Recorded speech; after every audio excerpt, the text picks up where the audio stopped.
The gas hissed through the vents like an invisible snake, coiling in the lungs of mothers, children, men whose eyes had seen too much. Outside the concrete chambers, the crematoria stacks belched their greasy black smoke. History has burned these images into our minds. The barbed wire, the watchtowers, the dead staring from pits of lime.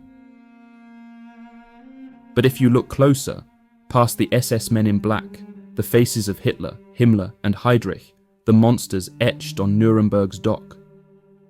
If you peer beyond the doors of the women's barracks, past the typewriters, the whips, the riding crops, you'll find the other architects of genocide, the women who did not just witness Hitler's hell, but built it. These were not accidental bystanders or passive secretaries. They were the towering sadists who stomped teenage girls to death for stealing a potato. The hyena of Auschwitz who cackled while choosing who would live, who would die, who might play music for the condemned. The secretary of evil who typed death lists by the ream and insists, even at 97, that she never smelled the burning flesh. Historian Wendy Lower writes in Hitler's Furies, "These women force us to look in the mirror. They show us how ordinary people, mothers, secretaries, nurses, willingly carried out the worst crime in human history. They were not coerced. They volunteered. They were not monsters in the shadows. They were daughters, wives, the girl next door, turned gatekeepers of the abyss. This is their story, the one your history books likely skipped. The faces of evil that wore skirts and lipstick, and left their boot prints on the souls of those who survived. There was Irma Grace, tall, so tall that the skeletal girls she beat swore she scraped the ceiling of their bunks at night. Some said 6'3", more likely 5'8". But fear has a way of making monsters loom larger. Irma Ida Ilse Grace, born in 1923, the middle child of a poor farm family in Rechen, Germany. When she was 13, her mother hanged herself in the barn. Her father turned to Hitler for salvation. Irma turned too. She joined the League of German Girls, where Aryan youth were trained to be the perfect wives and the perfect instruments of the Reich. By 18, she volunteered to be an Aufseherin, a female overseer at Ravensbrück, then Auschwitz-Birkenau, then finally Bergen-Belsen. Within months, she rose to Oberaufseherin, senior supervisor over thousands of female prisoners.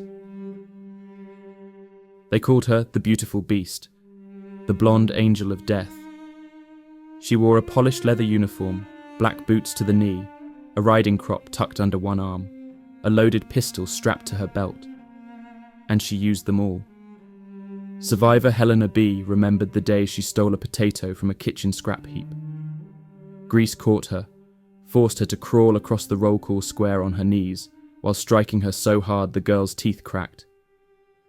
Then she let loose her Alsatian dog to tear strips of flesh from her legs. Fania Fenelon, the musician forced to play cello in the Auschwitz Women's Orchestra, wrote, "Irma would stand there, whip in hand, stroking it like a lover's hair. If the music was off, or if a girl trembled, she would drag her out behind the block and shoot her. She loved the sound of it, the scream, the echo, the silence." Historian Wendy Lower sums her up. Greece became infamous, not because she was forced to be there, but because she was a volunteer who delighted in the power to inflict suffering. She was the personification of the SS's perverse fantasy, cruelty wrapped in youthful beauty. When British troops liberated Bergen-Belsen, they found her standing straight as a rail amid the mountains of corpses. At her trial, she was calm, almost bemused, as witnesses pointed her out. When asked if she had anything to say before she swung from the gallows, she simply shrugged. Schnell. Quickly. The rope snapped her neck at 22 years old, the youngest woman executed for Nazi war crimes. But her legend slithered out through the cracks in the camp's rusted gates. The beautiful beast. Forever 6'3" in the nightmares of the girls who survived her. And then there was Maria Mandl, born 1912 in Austria. A factory girl before the Reich offered her something better. power. She joined the SS Women's Corps at Lichtenberg, then Ravensbrück, then in 1942 took command at Auschwitz-Birkenau as Oberaufseherin, chief female overseer. Beneath her boots, more than 200 female guards carried out her orders. She supervised the roll calls that lasted for hours in the Polish snow.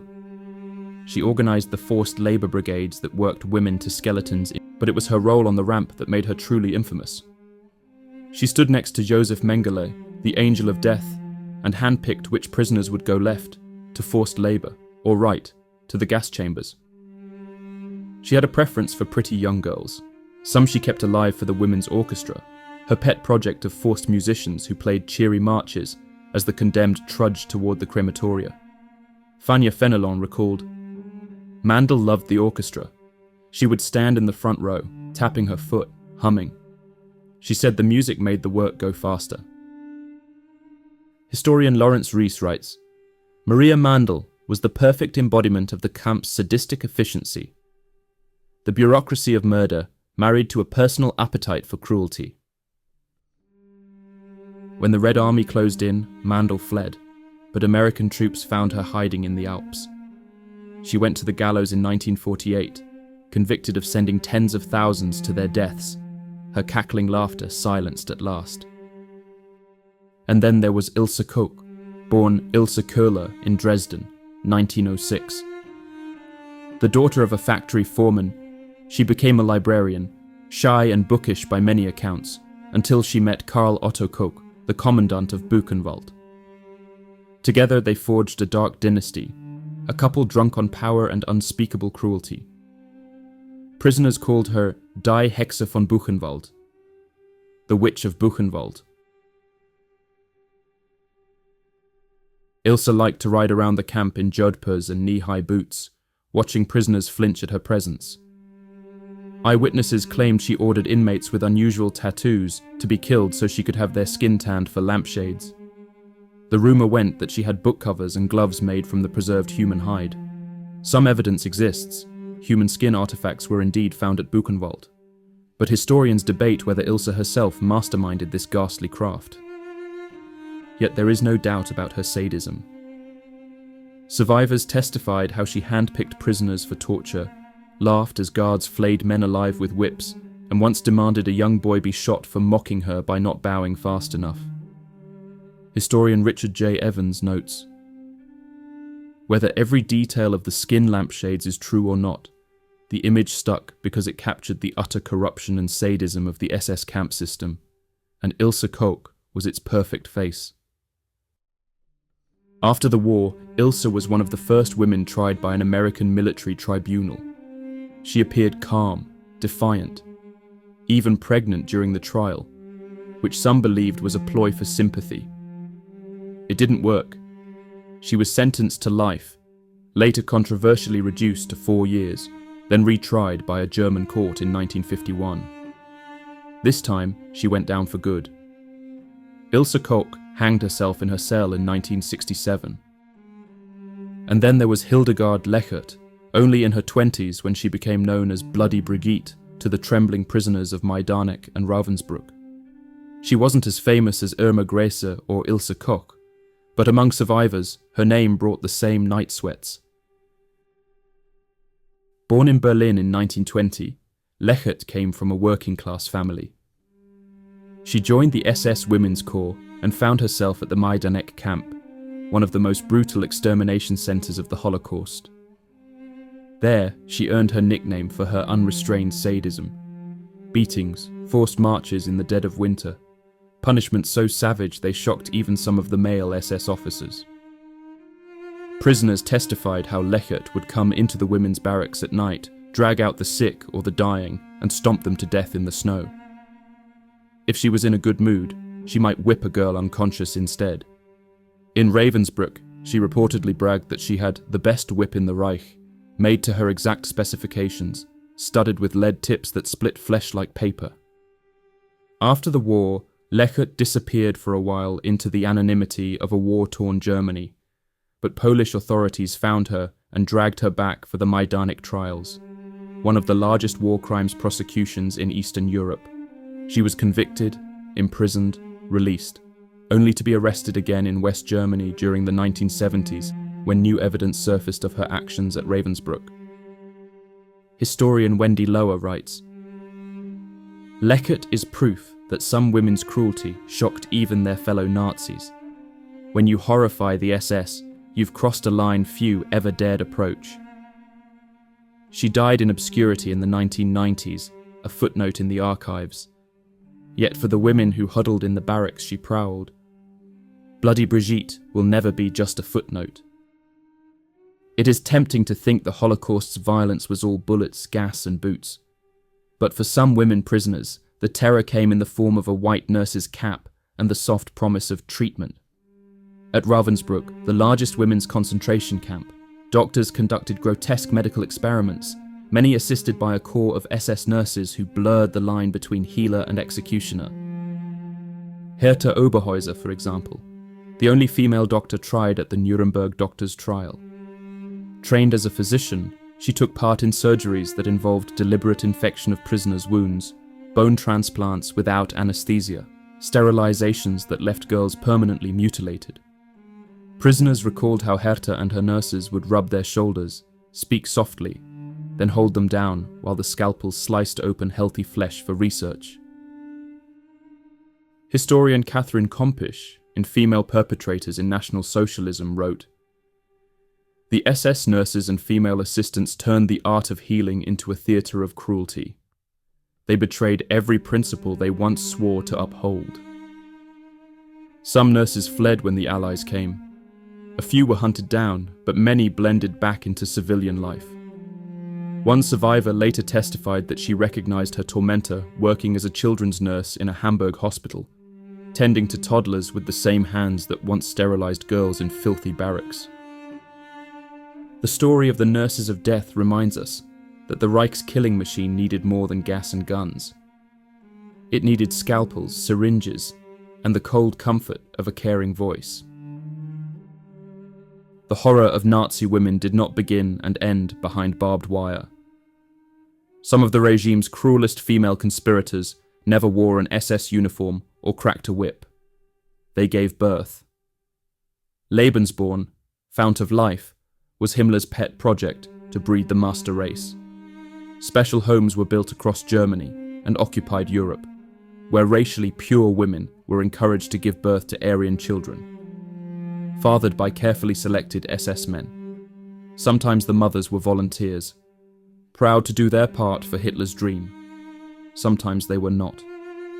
In occupied Poland, thousands of blonde, blue-eyed children were ripped from their parents, declared racially suitable, and sent to Lebensborn homes. Their Polish identities were erased, their language beaten out of them, their new German mothers trained to raise them as loyal sons and daughters of the Reich.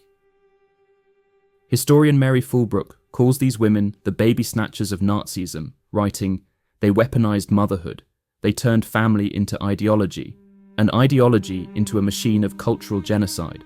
After the war, the Lebensborn women claimed they were innocent, just mothers, just caretakers.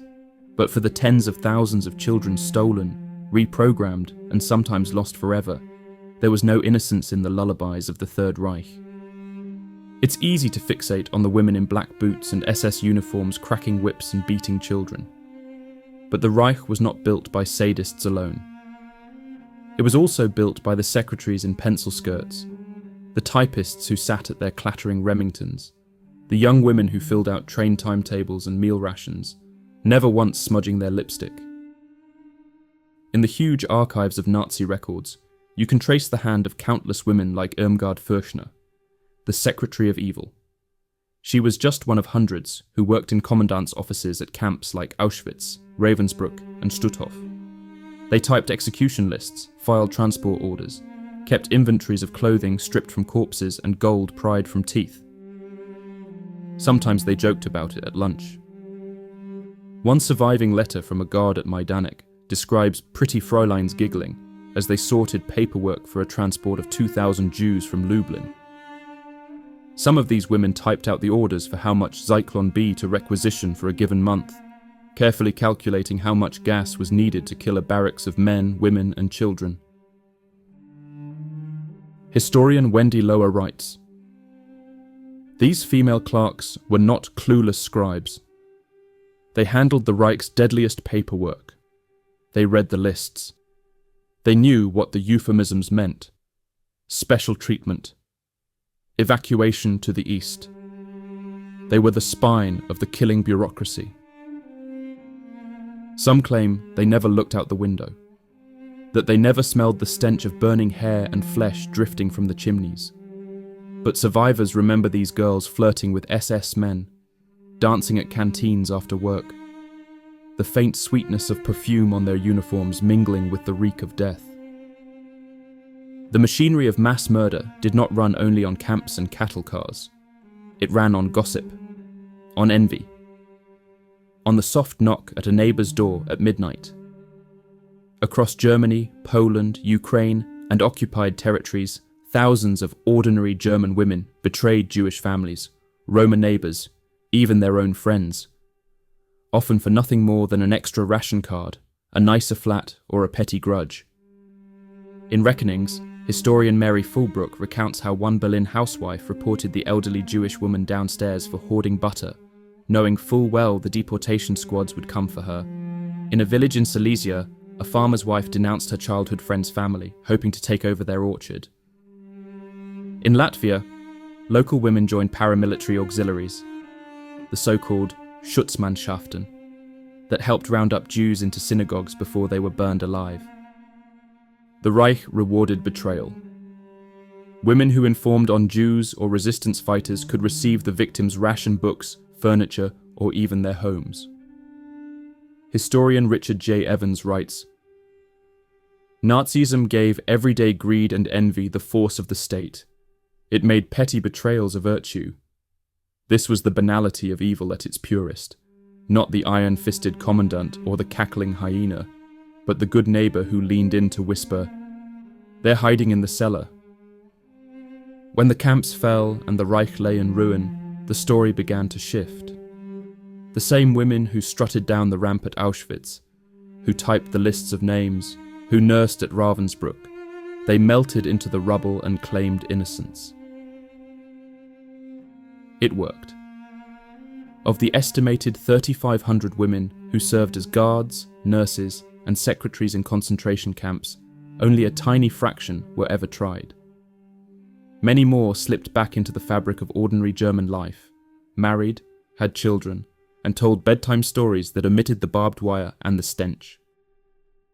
Historian Wendy Lower explains, "There was a cultural eagerness after the war to re-embrace these women as mothers, wives, and sisters.